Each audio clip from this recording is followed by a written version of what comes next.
আব্বা তোমার বলে কেডা মারছে? আমার যে মারছে তোদের কে বলছে? কে বলছে মানে? কি বলছে রে? দাদু বলছে। দাদি বলছে। এ সুলাইমান তুই জিজ্ঞেস কর আমার বাবার গায়ে কে হাত দেবে? কার এত বড় সাহস? তুই নামটা জিজ্ঞেস কর। এখনো নাম কেন বলতেছে না? আমি রক্তের বন্যা বন্যি বসে বসে জিজ্ঞেস কর। আঙ্কেল এখন আপনি নামটা বলতেছেন না কেন? কে মারছে আপনাকে? তুই একবার চিন্তা কর আমার বাবাকে মারছে, আমি তো খেয়ে দেবো। তুই জিজ্ঞেস বন্ধুর বাবা মানে তো আমারও বাবা, আপনি বলেন না কেন নাম এখনো? কিরে সুলাইমান তুই এখনো নাম বের করতে পারছিস না? আমি তো আর থাকতে পারতেছি না। জিজ্ঞেস কর তাকে আমার বাবাকে মারছে। তুই বুঝতেছিস না আমার বাবাকে? বাবা আপনি কইলাম একটা কিস্তি উঠাই কেন রাজি হও না, নাইলে কিন্তু বেচা দিমু তোমার গায়ের গয়না। আমি একটু ভালো থাকি তুমি কি তা চাও না? কিস্তিওয়ালা আমায় ধরে তোমার তো পাই না। তোমার বুঝাইলাম কত কিস্তি দিমু ঠিক মতো, তোমার বুঝাইলাম কত কিস্তি দিমু ঠিক মতো, তুমি শুধু রাজি হও না, তাইলে বেসমু না তোমার গয়না বউরে, তাইলে বেসমু না তোমার গয়না।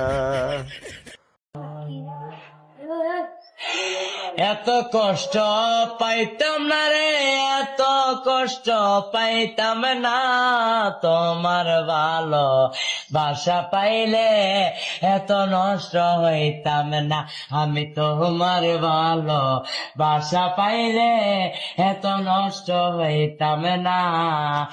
জানতাম না প্রেমিক কারে বলে, ও বেবেন জানতাম না প্রেমিক কারে বলে, তুই আমারে শিখাইলি প্রেম প্রীতি শিখাইয়া। আমার শাশুড়ি মাই যাইতে কইছে রেডি হইয়া নাও, মিষ্টি লইয়া যাইমু যদি তুমি টাকা দাও। এই নাও দিলাম 500 টাকা, মিষ্টি নিয়ে যাও।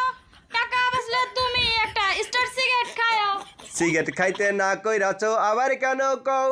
তোমরা হইলো বেহায়া, না করলেও তো খাও।